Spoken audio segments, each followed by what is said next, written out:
magbablog tayo. Ganito ang proseso ng pagluluto ng pansit canton. Ano nga sundin kasi guys, nagutom ako.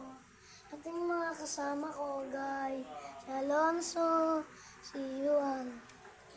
Ang kalat guys. Ito yung luto namin guys. So ito oh.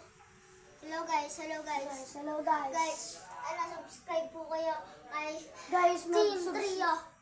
mag-subscribe na po kayo guys. Subscribe na po kayo kay Team Trio. Tapos subscribe na po kayo kay Yuan. Part 2, kayo ang part 2. Mag-subscribe na kayo.